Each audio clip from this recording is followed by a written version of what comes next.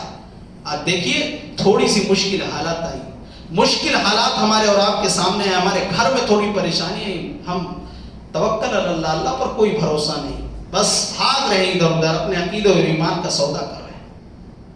اس بھروسے کا بھی امتحان ہوتا ہے. یہ بھی اچھا لگتا ہے کہ اللہ پر بھروسہ رکھو, لیکن بھروسے کا ایک امتحان ہوتا ہے.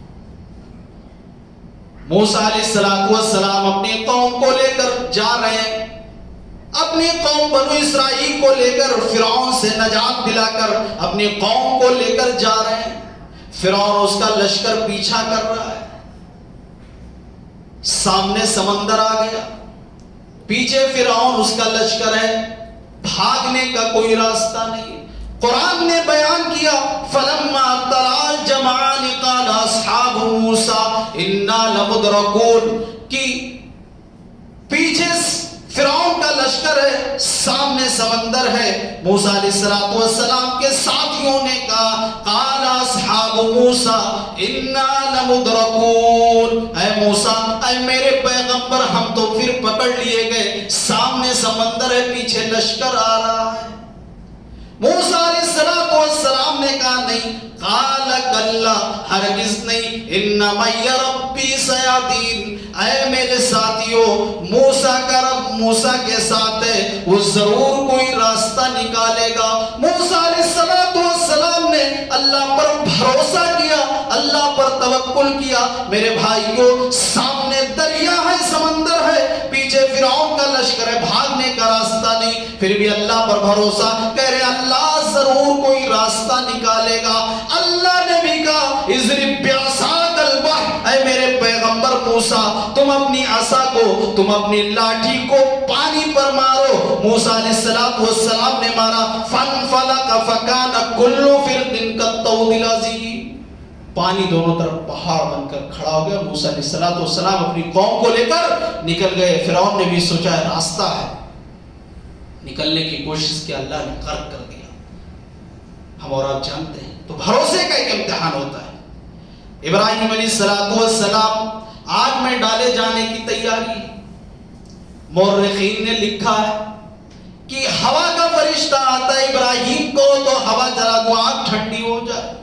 ابراہیم علیہ السلام نے کہا نہیں, چلے جاؤ, میں اللہ کی توحید کے خاطر آگ میں جا رہا ہوں. کوئی لمبی چوڑی دعا نہیں کی, حسبنا اللہ و نعم الوکیل, ہمارے لیے ہمارا اللہ کافی ہے, وہ بہترین کارساز و کام بنانے والا ہے. آگ میں ڈال دیا گیا. اللہ نے بھی آگ کو حکم دیا یا نار کونی بردا و سلاما علی ابراہیم, اے آگ تو نہیں جانتی کہ میرے بندے ابراہیم نے کس کو پکارا, اے آگ تو ٹھنڈی اور سلامتی والی بن جا. آگ ٹھنڈی بن جاتی.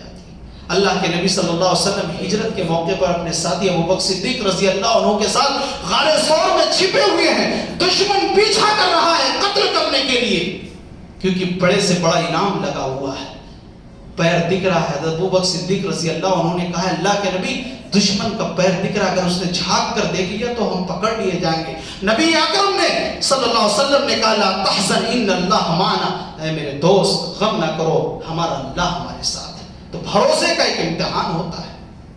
تو ہمیں دور حاضر میں اللہ پر بھروسہ کرنا پڑے گا, ہرے اور پیلے دھاگوں پر نہیں.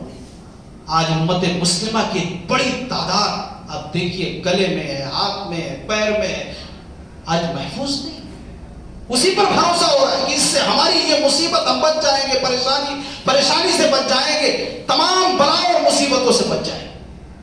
تو ضرورت اس بات کی توکل اللہ, صابر اور متقی بننا ہے. دوسرا کام توکل اللہ, اللہ پر بھروسہ کرنا ہے. نمبر تین, ہمیں اس دین کی طرف لوٹنے کی ضرورت ہے, سینٹر کی طرف لوٹنے کی ضرورت ہے. دین کی طرف, مصدر کی طرف, سینٹر کی طرف لوٹنے کی ضرورت ہے.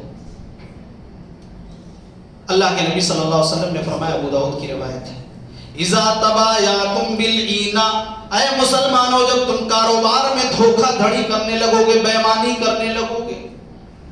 یہاں پر بیٹھے ہوئے جتنے بھی لوگ ہیں, کیا کوئی گارنٹی دے سکتا ہے یہاں پر کہ مسلمان بے ایمانی نہیں کر رہا ہے.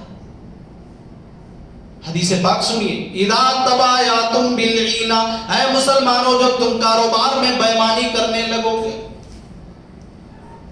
واخذتم اذناب البقر، گائے کی دم کو پکڑ لو گے. کیا مطلب؟ یعنی جانوروں کے پالنے پوسنے پر تمہاری توجہ زیادہ ہو جائے گی. وَرَضِيتُمْ بِالزَّرْعِ، اور تم کھیتی باڑی میں لگ جاؤ گے. وَتَرَكْتُمُ الْجِهَادَ، اور جہاد اللہ کی راہ میں قربانیاں دینا بھول جاؤ گے. سَلَّطَ اللَّهُ عَلَيْكُمْ ذُلًّا، تو اللہ تبارک و تعالی ذلت اور رسوائی کو تمہارے اوپر مسلط کر دے گا، تمہارے اوپر نازل کر دے گا. ذلت اور رسوائی تمہارے سامنے ہوگی. اور اے مسلمانوں، ذلت اور رسوائی اس وقت ختم نہیں ہوگی یہاں تک کہ تم لوگ حتی ترجعوا الی دینکم، اپنے دین کی طرف لوٹنا ہو، اپنے دین کی طرف لوٹنا. آج مسلمان دین کی طرف لوٹنے کے لیے تیار نہیں ہے، نمازیں پڑھنے کے لیے تیار نہیں ہے، اپنے اخلاق و کردار کو سدھارنے کے لیے تیار نہیں ہے. ہوٹلوں پر بیٹھ کر یہ باتیں کر رہا ہے کہ 24 میں اتنی سیٹیں آ جائے تو یہ ہو جائے گا، فلاں جگہ کی سرکار ہو جائے تو ہم سکون میں. کچھ نہیں، یہ ساری چیزیں ہم اپنے دل کو سکون پہنچانے کا کام کر رہے ہیں. امام الانبیاء جناب محمد رسول اللہ صلی اللہ علیہ وسلم نے کہا، مسلمانوں تمہارے اوپر سے ذلت و رسوائی ختم نہیں ہوگی یہاں تک کہ تم لوگ اپنے دین کی طرف لوٹ نہ ہو. دین کی طرف لوٹ نہ ہو، اس وقت تک ختم نہیں ہو سکتی ہے. اس شخصیت نے کہا ہے، اس شخصیت کی زبان مبارک سے الفاظ نکلے ہوئے ہیں جو غضب میں بھی بولتے تھے تو قانون بنتا تھا، خوشی میں چلتے تھے تو قانون چلتا تھا، خوشی میں بولتے تھے تو قانون بنتا تھا. نبی چلتے تھے تو قانون چلتا تھا، نبی ٹھہرتے تھے تو قانون ٹھہر جاتا تھا. آپ کا ہر جملہ شریعت کا قانون بنتا تھا. نبی اکرم جناب محمد رسول اللہ صلی اللہ علیہ وسلم نے فرمایا، جو اپنی زبان مبارک سے نہیں بولتے بلکہ وحی کے ذریعے جو جبرائیل پیغام لے کر آتا ہے، وَمَا يَنطِقُ عَنِ الْهَوَىٰ إِنْ هُوَ إِلَّا وَحْيٌ. تو دین کی طرف لوٹنے کی ضرورت ہے، ہمیں اپنے مصدر کی طرف، سینٹر کی طرف لوٹنے کی ضرورت ہے. اور بےمانی جو ہم کاروبار میں، نبی اکرم نے کہا جب تم بےمان ہو جاؤ گے کاروبار میں بےمانی کرنے لگو. مسلمان آج اتنا بےمان ہو گیا کہ ایک مسلمان دوسرے مسلمان پر بھروسہ کرنے کے لیے تیار نہیں، ایک مسلمان دوسرے مسلمان پر بھروسہ کرنے کے لیے تیار نہیں. آپ ہجرت کا واقعہ یاد کریے، نبی اکرم جناب محمد رسول اللہ صلی اللہ علیہ وسلم کو قتل کرنے کے لیے کھڑے ہوئے ہیں، دشمن کھڑے ہوئے ہیں کہ آج محمد ابن عبداللہ کو قتل کر دیا جائے، نعوذ باللہ. سازش. اللہ کے نبی نے کہا ہے علی تم میرے بستر پر آج کی رات کو تمہیں لیٹنا ہے، فلاں کی امانتیں رکھی ہوئی ہیں ان کو واپس کر کے فلاں جگہ مجھے لینا. کافرین مکہ، مشرکین مکہ قتل کرنے پر آمادہ ہے، لیکن اپنی امانت، اپنی دولت، اپنا جو سرمایہ ہے نبی اکرم جناب محمد رسول اللہ صلی اللہ علیہ وسلم کے پاس رکھے ہوئے ہیں، اس کو واپس نہیں لے رہے ہیں. آپ کو امین مان رہے ہیں، آپ کو نبی نہیں مان رہے، لیکن امین اور صادق آپ کو مان رہے ہیں، سچا ماننا ہے. آج مسلمان جھوٹا ہے، آج مسلمان سچ نہیں بول رہا ہے، سب سے زیادہ جھوٹ مسلمان بول رہا ہے. مسلمان کا اخلاق و کردار خراب ہے، مسلمان وعدہ خلافی سب سے زیادہ مسلمان کر رہا ہے. مسلمان امانت میں خیانت کر رہا ہے، اگر اس کے پاس امانت رکھ جائے تو مسلمان اس میں خیانت کر رہا ہے. میرے بھائیو، اللہ کی مدد کیسے آ سکتی ہے؟ تو یہ تیسرا کام، ہمیں دین کی طرف لوٹنے کی ضرورت ہے. چوتھا کام، ہمیں متحد ہونے کی ضرورت ہے. دور حاضر میں میرے بھائیوں، بزرگوں، نوجوان ساتھی، دور حاضر میں جو ماحول چل رہا ہے بالخصوص اس ملک میں، ہمیں اختلافات کو الگ رکھ کر، کہتے ہیں سائڈ میں رکھ کے ہمیں متحد ہونے کی ضرورت ہے. اتحاد اس امت میں آج اتحاد نہیں، اس لیے جو چاہتا ہے ہمیں ڈرا دیتا ہے، آنکھ دکھا دیتا ہے. مسلک کا اختلاف، برادری کا اختلاف، علاقے کا اختلاف، رنگ و نسل کا اختلاف اتنا زیادہ ہے کہ آپ اندازہ نہیں کر سکتے. اللہ نے کہا اطیعوا اللہ ورسولہ ولا تنازعوا فتفشلوا وتذهب ريحكم واصبروا، کہ اللہ اور اس کے رسول کی اطاعت کرو اور اختلاف مت کرو ورنہ تم بزدل ہو جاؤ گے. آج ہم نے اختلاف کیا، آج ہم متحد نہیں ہیں پوری دنیا کے اندر، تو آج ہم بزدل ہو چکے ہیں، ہمیں ڈر لگ رہا ہے دشمنوں سے. میرے بھائیوں، حالانکہ مومن جو ہوتا ہے، مسلمان ہوتا ہے، وہ اللہ کے علاوہ کسی سے نہیں ڈرتا ہے.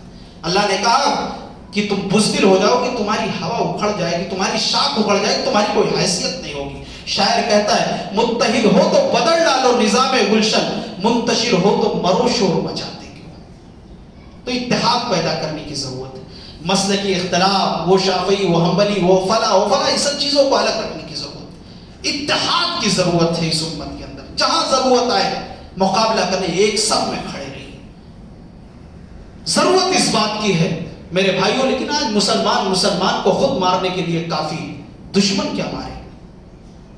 تو یہ چوتھا کام ہے, اتحاد پیدا کرنے کی ضرورت ہے. آج اتحاد کا عالم یہ ہے کہ ہماری مسجدیں بھی محفوظ نہیں, مسجدوں میں اختلاف, باہر اختلاف, ہر جگہ اختلاف. مسجدیں جو سب سے بہترین جگہ تھی, جو سب سے اللہ کے نزدیک سب سے پسندیدہ جگہ تھی, مسجدوں کے اندر آپ ہر مسجد کا معاملہ لیں, مسجدوں میں اختلاف, آپس میں بحث و مباحثہ, لڑائی جھگڑے, کہاں سے مدد آئے گی اللہ کی.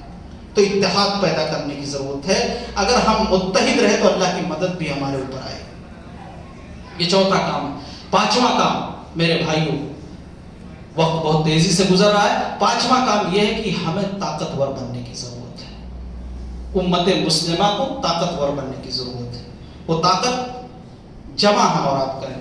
وہ ہے دولت کی طاقت, علم کی طاقت, جسمانی طاقت, یعنی دولت کے اعتبار سے بھی ہم مضبوط بننے کی کوشش کریں, تعلیم کے اعتبار سے اور جسمانی اعتبار سے بھی. اللہ نے کہا وَأَعِدُّوا لَهُم مَّا اسْتَطَعْتُمْ, اے مسلمانوں اپنی طاقت کو تم جمع کرو.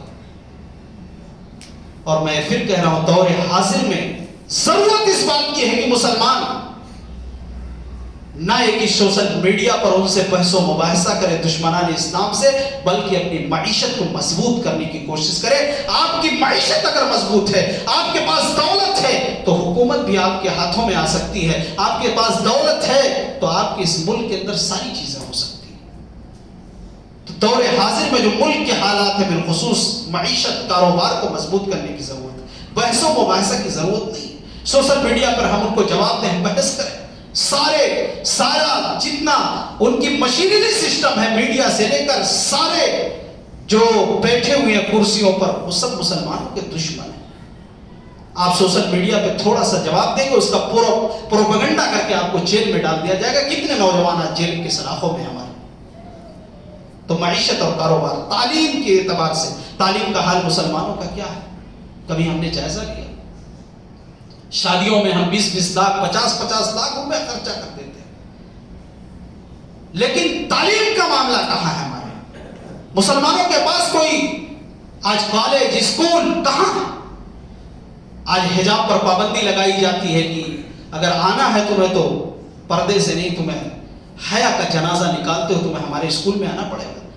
ابھی چیمبور کا معاملہ, وہ آچاریہ کالج کا ابھی حال ہی میں آیا کہ آنا ہے تو حیا عزت کا جنازہ نکالتے ہو ہمارے اسکول میں تم آؤ, ورنہ تمہیں آنے نہیں دیا جائے گا. یہ حالات کیوں پیدا ہوگی؟ آخر ہماری بچیاں, ہماری نوجوان لڑکیاں, پڑھنے والی ہمارے لڑکے, وہ کیوں جا رہے ہیں؟ کیونکہ ہم نے کبھی اس پر غور نہیں کیا, ہم نے کبھی محنت نہیں کی. ہم نے کروڑوں کی مسجدوں کو ہم نے بنا دیا ہے, ہم نے کھڑا کر دیا.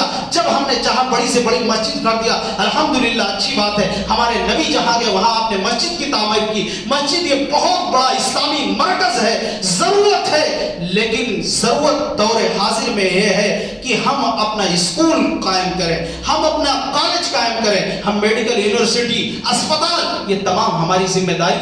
آج عیسائیوں کو دیکھ لیجئے, ملک کے اندر کتنا ہے میڈیکل کالج ان کے پاس, میڈیکل اسپتال ان کے پاس, اور اسکول ان کے پاس. وہ دو ہی کام کرتے ہیں, اسپتال بناتے ہیں اور اسکول بناتے ہیں. مسلمان کے تعلیم کا حال کیا ہے؟ مسلمانوں کے لڑکوں کا کیا حال ہے کہ مسلمان کے بچے جو پڑھ بھی رہے ہیں کہیں, وہ ٹائم پاس سوشل میڈیا پر کر رہے ہیں. یہودیوں کے بچے یورپ وغیرہ کے اندر آپ پڑھیں گے, وہ اخبارات بھی جو پڑھتے ہیں تو ٹوائلٹ کے اندر پڑھتے ہیں. ان کے پاس اتنا وقت نہیں ہے کہ وہ اخبارات کو باہر پڑھیں.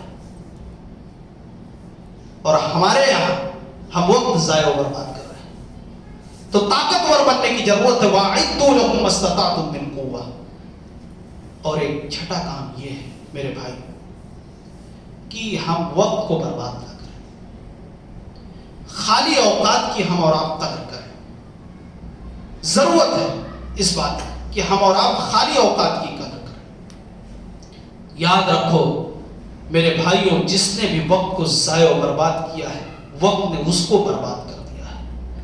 چاہے وہ امت، پوری امت ہو، چاہے وہ افراد کا معاملہ ہو، فرد کا معاملہ ہو، چاہے کوئی فرد وقت کو برباد کرے، چاہے امت پوری قوم برباد کرے.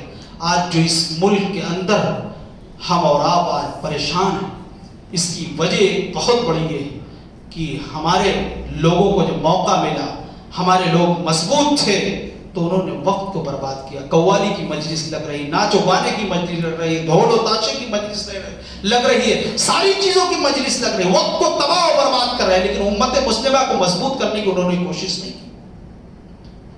تو وقت، اسلام وقت کا مذہب ہے، اسلام ٹائم کا مذہب ہے. اسلام سے زیادہ وقت، خالی اوقات کی قدر کرنے کی کون تعلیم دیتا ہے؟ اسلام وقت کی پابندی کی تعلیم دیتا ہے. اسلام وقت کا مذہب ہے میرے بھائیوں. وقت کی پابندی اسلام سے زیادہ کوئی نہیں کر سکتا ہے. مذہب اسلام نے کہا کہ اگر آپ غروب آفتاب سے پہلے، مغرب سے پہلے آپ نے افطار کر لیا، 2-4 منٹ پہلے، 1 منٹ پہلے، 2 منٹ پہلے، تو آپ کا روزہ نہیں مانا جائے گا. مذہب اسلام نے کہا کہ جمعہ کے دن جو سب سے پہلے آئے، جو ثواب اس کو ملے گا، دوسرے کو نہیں ملے گا. مذہب اسلام نے وقت کی پابندی کرتے ہوئے کہا کہ جو تکبیر اولا میں جو شخص حاضر ہے، جو بعد میں آیا، اس کو ثواب نہیں ملے گا، جو تکبیر اولا میں جو شامل ہے پہلے سے، جو ثواب اس کو ملے گا. اسلام وقت کا مذہب ہے، اسلام ٹائم کا مذہب ہے. اسلام کا ماننے والا ٹائم پاس کر رہا ہے سوشل میڈیا پر، اسلام کے ماننے والے پب جی گیم کھیل کر رات بھر گزار رہے، اسلام کے ماننے والے فیس بک چلا کر رات بھر گزار رہے. یہ افسوس کا مقام میرے بھائیوں. اور دور حاضر میں کام یہ کرنا ہے ہم کو اور آپ کو کہ آج کا نوجوان بے راوربی کا شکار ہے. یعنی نوجوان امت مسلمہ یعنی دین کے راستے سے بھٹکا ہوا ہے. نوجوانوں کی حالات کیا ہے وہ ہم اور آپ محاسبہ کر سکتے ہیں. جہاں بھی مسلم آبادی زیادہ ہے وہاں نوجوان دیکھیے آپ کس حالت میں. نوجوانوں کو دین سے جوڑنے کی ضرورت ہے. اور نوجوان آپ دیکھیے، نوجوان نشے کا عادی، آج کس طرح کی نشے میں غرق ہو رہا ہے. نوجوان نشے کی طرف بڑھ رہا ہے، جا رہا ہے. ہمارا نئی نسل بالکل 14 سال، 15 سال، 16 سال، 18 سال تباہی اور بربادی کے دہانے پر ہے میرے بھائی. نئی نسل تباہی کے دہانے پر ہے. زنا کے اڈوں پر ہمارا نوجوان، نشوں کے اڈوں پر ہمارا نوجوان، مسجدوں سے دور ہمارا نوجوان آج بے راہ روی کا شکار ہے. آج دین سے دور ہے، علماء کی صحبت سے دور ہے، علماء کے پاس بیٹھنے کی اس کو فرصت نہیں، مسجد میں بیٹھ کر دین کی باتیں سننے کی اس کو فرصت نہیں. یاد رکھو یہاں پر بیٹھے ہوئے لوگوں، یہ ہماری اور آپ کی ذمہ داری ہے کہ ہم اور آپ نوجوانوں کو دین سے جوڑنے کی کوشش کریں، ورنہ اللہ کے وہاں سوال کا جواب دینا پڑے گا. اور میں کہتا ہوں یہاں کے مسجد کے بھی جو ذمہ دار ہیں کہ نوجوانوں کی تربیت کا آپ ضرور انتظام کریے. یہ بگڑی ہوئی نسل، ان کو بچا لیجئے. یہ تباہی کے دہانے پر ہے، یہ تباہی کے دہانے پر ہے، یہ بربادی کے دہانے پر ہے. اور جس قوم کا نوجوان بگڑ جائے اس قوم کو ترقی نہیں مل سکتی ہے. نوجوانوں کی حیثیت موبائل میں بیٹری کی طرح، اگر بیٹری کو نکال دیا جائے تو موبائل کی کوئی حیثیت نہیں ہے. اگر نوجوان جس قوم کا بگڑ جائے، تباہی کے راستے پر چلا جائے، دین سے دور ہو جائے، اپنے دین سے دور ہو جائے، اپنے اسلام سے دور ہو جائے، تو وہ قوم ترقی نہیں کر سکتی ہے. تو ان کی تربیت کا ہم اور آپ انتظام کریں، کوشش کریں کہ ہم اگر راہ راست پر ہیں. الحمدللہ یہاں پر چند نوجوان بیٹھے ہوئے دیکھ کر دل میں خوشی ہو رہی ہے، اور یہ آپ لوگوں کی ذمہ داری ہے. نوجوانوں سے میں کہتا ہوں کہ آپ اپنے دوستوں کو جوڑنے کی کوشش کریے جو دین سے دور ہیں، مسجدوں تک لائیے، اور جو بڑے بزرگ ہیں ان کی تربیت کا کوئی انتظام کریں کہ ہمارے محلے، ہمارے آس پاس جو نوجوان رہتے ہیں بگڑے ہوئے ہیں ان کو کس طرح سدھارنے کی کوشش کی جائے. تو نوجوانوں کو بچانے کی ضرورت. آج کتنے نوجوان ایسے ہیں جو علماء سے دور ہیں اور کئی غلط کام کر جاتے ہیں جس کے لیے آج وہ جیل کی سلاخوں میں ہیں. اگر وہ دین سے جڑے ہوتے، علماء سے جڑے ہوتے، مسجد سے جڑے ہوتے تو آج وہ جیل کی سلاخوں میں نہیں ہوتے. بہرحال میرے بھائیوں ایک کام یہ بھی کرنا ہے آپ کو کہ اس امت کی ایک ڈیوٹی تھی اور امت اس کو بھول چکی ہے. اس کو صرف ڈال دیا مولوی صاحب پہ، مولانا صاحب تقریر کریں گے، انہی کا کام ہے، وہی دین کا کام کریں گے. نہیں، امت کی ڈیوٹی ہے نیکی کے کا حکم دینا، برائی سے روکنا، یہ ہمارے اور آپ کے اوپر فرض ہے، ہمارے اور آپ کے اوپر فرض ہے۔ نبی اکرم جناب محمد رسول اللہ صلی اللہ علیہ وسلم نے فرمایا لَتَأْمُرُنَّ بِالْمَعْرُوفِ وَلَتَنْهُونَ عَنِ الْمُنكَرِ، اے مسلمانوں تم ضرور ضرور نیکی کا حکم کرو اور برائیوں سے لوگوں کو روکو، کہیں ایسا نہ ہو تم اس کام کو چھوڑ دو اور پھر تم دعائیں کرو